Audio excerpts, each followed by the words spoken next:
La historia del movimiento de las especies vivas, en especial de los vertebrados, tiene más de 500 millones de años. Sin embargo, es reconocible.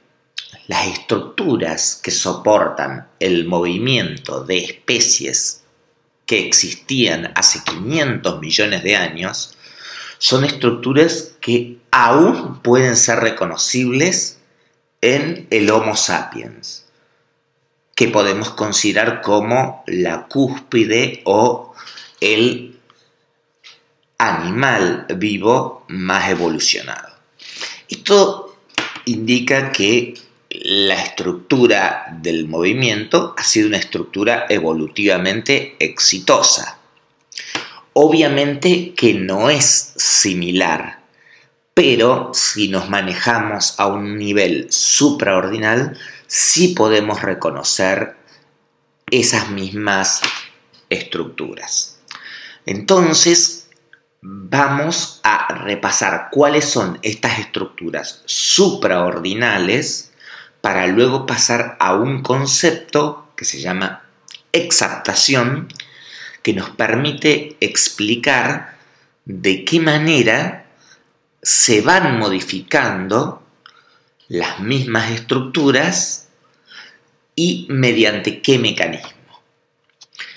En primer lugar, hay que distinguir básicamente 5 compartimientos o módulos. Estos 5 compartimientos o módulos del movimiento hay que recordarlos permanentemente, sobre todo porque son muy importantes para el aprendizaje. Las especies vivas tienen una relación directa entre su movimiento y su proceso de aprendizaje. El hecho de traducir el movimiento a 3 simples componentes, que son la locomoción, la aproximación, la evitación. Se desplaza en función de que se acerca a algo, por ejemplo, para la ingesta, y que evita, es decir, que se aleja, por ejemplo, porque hay un peligro. Esa lógica elemental de la locomoción se puede rastrear en casi todos y diríamos todos los vertebrados. ¿Cuáles son las 5 estructuras que sostienen que se pueda producir estos 3 simples elementos del movimiento? En primer lugar, tenemos que mencionar a lo que llamamos ganglios de la base. Un ganglio es un conjunto, un racimo, un apelotonamiento ¿de qué? De sustancia gris, de neuronas, es decir, se mantienen unidas. Cuando decimos ganglios es porque se encuentran en una zona donde no predomina la sustancia gris. Si tomaríamos la corteza cerebral, donde la sustancia gris es el 90% de lo existente, nadie diría los ganglios de, porque lo que hay es sustancia gris. Uno dice ganglios cuando está en un medio donde no hay sustancia gris y de repente aparece un grupo de neuronas, de cuerpos neuronales arracimados. Entonces le llama ganglios. Bueno, estos son los ganglios de la base. A los ganglios de la base hay que sumarle lo que vamos a llamar el pallium. El pallium es la denominación genérica de lo que en los Homo sapiens, en los seres humanos, podríamos llamar corteza cerebral. Es decir, esa capa gris que rodea todo lo que conforma lo que habitualmente es conocido como cerebro. Se le dice materia gris, pero en realidad gris es esa superficie de 2 a 4 centímetros que ocupa toda la periferia. Luego tenemos que tener en cuenta el cerebelo. El cerebelo está en la parte posterior e inferior, si tomamos en cuenta un cráneo, y es una estructura sumamente interesante porque a lo largo de la evolución cumple funciones muy distintas de acuerdo a qué conexiones tiene con los ganglios de la base y con los que llamamos el pallium. Luego tenemos el tálamo. Tálamo significa lecho, es decir, cama. Se llama así porque luego de los ventrículos tenemos esta estructura que se va a vincular de una forma muy particular con los ganglios de la base para influir sobre otra de las estructuras, ya la quinta, que son los centros motores. Estos centros motores son los que tienen las unidades motoras. Por ejemplo, una persona va a jugar al tenis y realiza ciertas unidades motoras.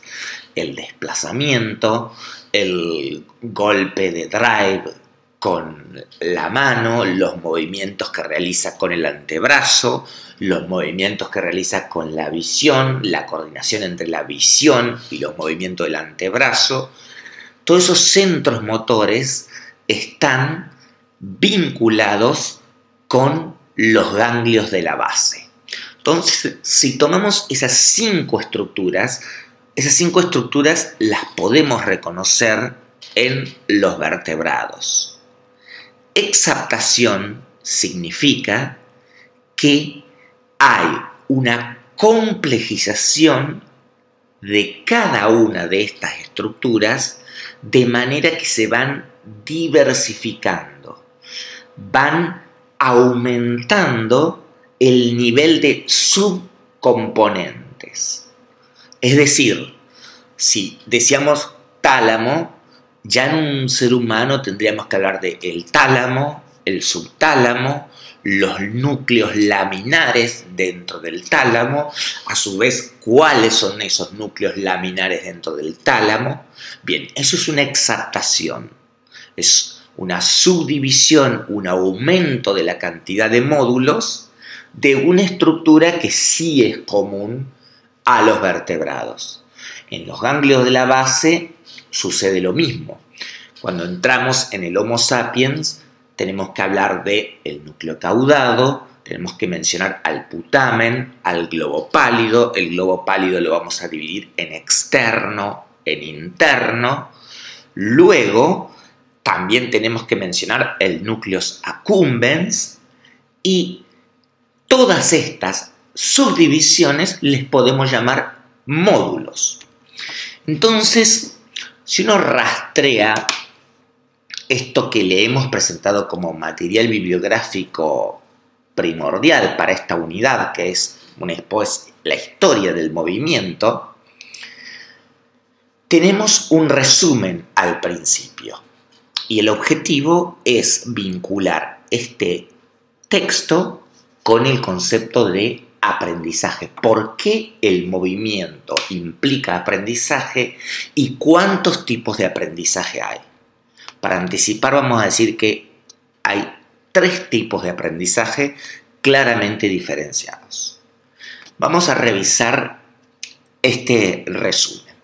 Dice que los ganglios basales, desde 500 millones de años atrás, y menciona a la lamprea. La lamprea, si la buscan en Google, es un ser vivo sumamente particular, parece un estómago, tiene una boca sumamente grande con filas de dientes que se adhieren por ejemplo, a una ballena y que de forma parasitaria la van succionando, la van desgarrando y succionando, y funciona directamente como si fuera un canal estomacal.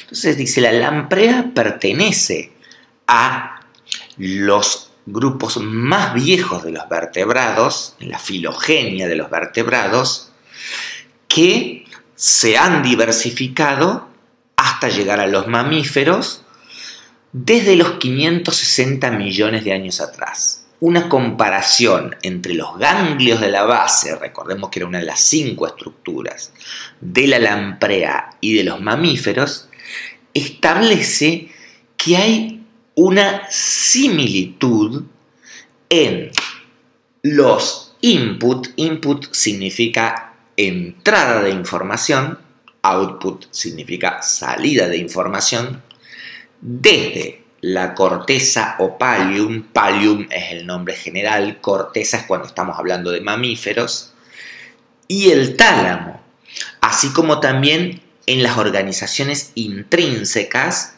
y en las proyecciones de los núcleos de salida. Cuando decimos entrada y salida, es que si tenemos un conjunto de neuronas, tenemos un grupo neuronal que está arracimado, tiene fibras que emiten información, por lo cual le vamos a llamar output, salida, pero a la vez reciben información, por lo tanto le vamos a llamar input, entrada. Esto significa que los circuitos de los ganglios de la base que presentan los roedores y los primates han evolucionado a partir de un linaje evolutivo que se corresponde en general con los vertebrados. Esto incluye, y acá es importante, una vía directa. Vía significa fibras, un conjunto de fibras. Esta vía directa son neuronas de proyección, es decir, output, de salida, de la parte estriada. Estriada significa como las estrías, que habitualmente las personas les desagrada tenerlas. Estriado se llama una parte del sistema nervioso que al ser atravesado por tantas fibras se forman estrías. Tiene esa misma forma de pequeñas rayas que van ondulatoriamente una encima de la otra formando un cuerpo estriado. Entonces, estas neuronas del estriado, cuando decimos neurona del estriado, estamos dentro de los ganglios de la base. Tienen un output que se expresa en lo que vamos a llamar receptores D1 de la dopamina. Y acá nos vamos a detener. ¿Qué es la dopamina? La dopamina es un neuroquímico. Las neuronas funcionan en su enorme mayoría a través de neuroquímicos. Los neuroquímicos se liberan de manera que en la neurona que recibe el neuroquímico se produce una apertura o un cierre de lo que tiene en su membrana, de las proteínas de su membrana. ¿Cómo se llaman esas proteínas de su membrana? Se llaman receptores. Esos receptores, al abrirse o cerrarse, permiten el ingreso de las sustancias básicas que están dentro del espacio entre las neuronas, que son el cloro, el sodio, el potasio, por mencionar algunos de los principales. Las neuronas, en su estado habitual, tienen una polaridad eléctrica negativa. Si hay una apertura de los canales receptores que permite el ingreso de iones positivos, es decir, de cargas positivas, y si esa sumatoria logra que la neurona pase de negativa a positiva, se dice que se produce una excitación neuronal. Por el contrario, puede haber una hiperpolarización negativa, es decir, aumento de la negatividad eléctrica de la neurona. Los neuroquímicos son los que logran modificar la entrada de estas sustancias que hemos mencionado, potasio, sodio, cloro, y cambiarle la polaridad eléctrica. La dopamina es uno de esos neuroquímicos, pero es un neuroquímico muy importante cuando estamos hablando de el movimiento y el aprendizaje. Y si decimos dopamina, receptores de uno, quiere decir que hay más de un tipo de receptores de la dopamina. ¿Y qué importancia tiene que haya más de un tipo de receptores de la dopamina? Tiene esta importancia. La dopamina, actuando sobre un tipo de receptor, puede ser excitadora, pero actuando sobre otro tipo de receptor, puede ser inhibidora. Por lo tanto, cambia el sentido de lo que produce en el sistema nervioso. Para el movimiento, la dopamina es central. Si vamos a aspectos clínicos, cualquiera ha oído hablar alguna vez de la enfermedad de Parkinson. En la enfermedad de Parkinson hay falta de dopamina. La medicación habitual para el Parkinson es enviar precursores que fabriquen más dopamina. Entonces, la dopamina tiene una importancia muy relevante en el movimiento. Por eso se la va a mencionar tanto. Hay muchos neuroquímicos dentro del sistema nervioso, pero cuando nos centramos en el movimiento, la dopamina tiene un papel fundamental. Hay otros que también lo van a tener, pero ahora estamos con la dopamina. Entonces decimos, tenemos a la dopamina, tenemos a receptores de la dopamina. Hay unos receptores que se llaman D1.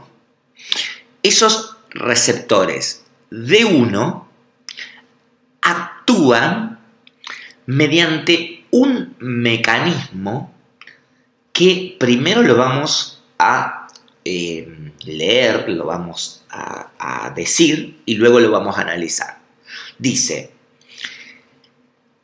estas neuronas que salen de la parte estriada de los ganglios de la base, output de la parte estriada de los ganglios de la base, y que permiten que se expresan a través de los receptores D1 de la dopamina, actúan inhibiendo, es decir, son inhibidores de neuronas que tienen como función principal mantener activo otro grupo de neuronas que se llaman neuronas GABAérgicas. ¿Qué quiere decir GABAérgicas? GABA es otro neuroquímico, significa ácido gamma aminobutírico. Entonces, volvamos. Si tenemos una liberación de dopamina, tenemos receptores de esa dopamina. Estos receptores de dopamina logran inhibir a las neuronas que funcionan mediante el GABA. Estas neuronas que funcionan mediante el GABA están tónicamente activas. Cuando algo está tónicamente activa, significa que por defecto, o sea, el tono habitual es su actividad, y su actividad tónica es inhibitoria. Entonces pensemos, si tenemos una estructura que funciona con GABA y que por defecto, o sea, tónicamente, es inhibitoria, y yo le envío dopamina que a través de los receptores D1 inhibe al inhibidor, por lo tanto, yo voy a lograr una excitación, porque estoy inhibiendo a un inhibidor. Esta vía se llama la vía directa de los ganglios de la base y es una vía que libera, que permite la expresión de movimientos. Eso hay que tenerlo muy en cuenta porque la lógica de los movimientos, observemos cualquier especie, si uno tiene un perro, un gato, clasifique qué tipos de movimientos realiza y cada uno de esos tipos de movimientos puede ser descompuesto en unidades motoras. Esas unidades motoras están en una parte que se llama tallo cerebral. Ese tallo cerebral está controlado por este sistema que dijimos, sistema GABAérgico, porque funciona con GABA. GABA es el acrónimo de gamma aminobutyric acid, o sea, ácido gamma aminobutírico. Yo puedo inhibir el GABA y puedo liberar movimientos. Y ahí viene la exaptación, porque menciona que esto se logra a partir de subestructuras que, al nombrarlas ahora, son propias del desarrollo de mamíferos. El globo pálido, la sustancia negra, o sea, sustancia negra, parte reticulada, o sea, que tiene forma de red. Estas partes, entonces, logran que los centros del tallo cerebral que están bajo una inhibición tónica GABAérgica sean inhibidos, por lo tanto, liberados. A eso le llamamos vía motora directa. Después tenemos una vía indirecta y después vamos a tener una vía hiperdirecta. Y vamos a tener combinaciones. ¿Sí? Es muy importante empezar a entender y a profundizar esto porque hay un concepto en neuropsicología cognitiva muy interesante que se llama el corticocentrismo.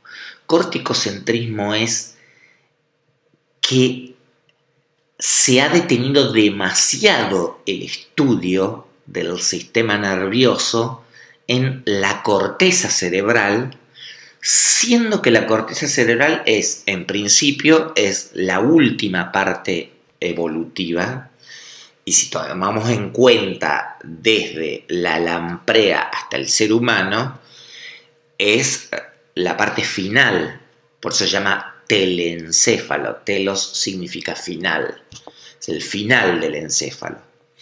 Y luego que hay muchas funciones, en especial en los trastornos del estado de ánimo, en los trastornos de ansiedad, en dificultades de aprendizaje, donde la corteza cerebral es bastante secundaria en comparación con la actividad de esta parte que en inglés se llama forebrain, cerebro anterior. Es una parte que está ubicada, si tomaríamos la corteza cerebral, como tenemos el cráneo, inmediatamente después del cráneo tenemos las meninges, esa capa protectora. Luego tenemos la corteza cerebral, pero y por dentro, en esa caja, tenemos los ganglios de la base, tenemos los ventrículos, el cerebelo y todas estas partes que hemos ido mencionando y que tienen un rol determinante, pero a la vez integrado a la corteza cerebral. Porque hay un principio fundamental.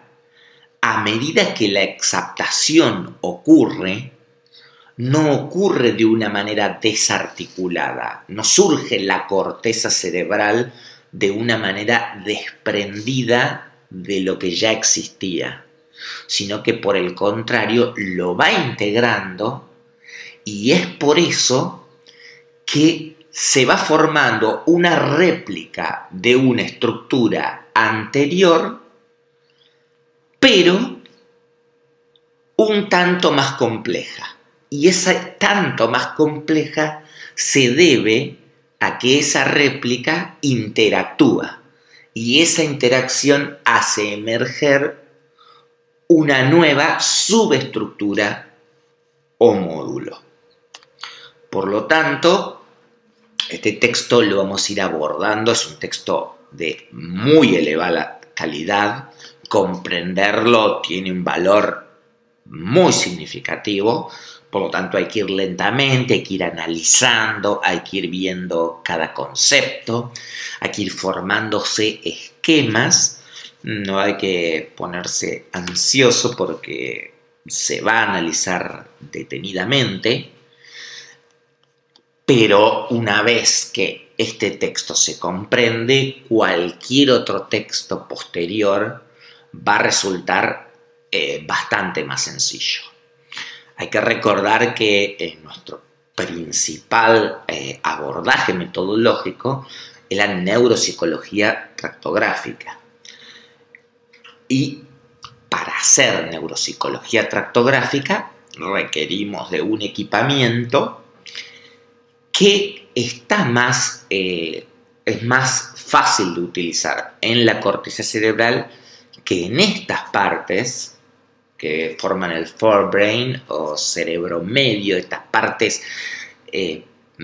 quizás no, evolutivamente anteriores a la corteza cerebral, pero con la exaptación ya están integradas. Para hacer neuropsicología tractográfica, les decía, requiere estrategias muy específicas, requiere ser muy hábil para poder estudiarlas. En particular también por el tamaño, estamos hablando de estructuras que suelen no superar el milímetro o los 2 milímetros, y sin embargo son la clave para explicar por qué una persona, por ejemplo, no puede dejar de consumir cocaína. Y estamos hablando de una estructura que no supera el milímetro, y sobre esa estructura es sobre la que es necesario actuar. Bien, entonces en esta introducción a el movimiento, 5 estructuras que reconocemos en los vertebrados y los principios por los cuales estas estructuras con la evolución se diversifican. Se llama exaptación. Exaptación se puede decir réplica interactiva que provoca la emergencia de una complejidad superior. Y esto está relacionado con el aprendizaje. Hay distintos tipos de aprendizaje de acuerdo a qué estructuras estemos teniendo en cuenta, y la relación lógica entre los distintos tipos de aprendizaje se va a analizar detenidamente. Vamos a tomar como el ejemplo más clásico es aprender a manejar, porque es una experiencia que las personas vivencian en su mayoría y lo pueden experimentar cuando en los comienzos la coordinación, la necesidad de una persona que lo asista, la necesidad de un absoluto silencio y concentración, la necesidad de que se le digan determinados comandos, hasta que la persona ya lo hace de una manera totalmente automática, puede hablar, puede escuchar música. ¿Qué sucedió en todo ese proceso? Esa es la clave de los distintos sistemas de aprendizaje. Se han producido movimientos neuronales a medida que la persona fue practicando la habilidad de conducir un coche. Hemos mencionado hasta ahora dos neuroquímicos, la dopamina y el GABA. Son neurotransmisores muy importantes, son neuroquímicos de los que tienen una elevada relevancia y que en muchas partes de la vida estamos hablando de dopamina y estamos hablando de GABA. Si le agregaríamos glutamato y serotonina, tal vez también acetilcolina, podríamos decir que estaríamos hablando casi de los 5 grandes neurotransmisores neuroquímicos del sistema nervioso humano. Bien, ahora vamos a dejar esta parte, está el texto.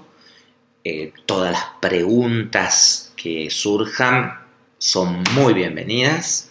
Tenemos un foro para eso y para compartirlas.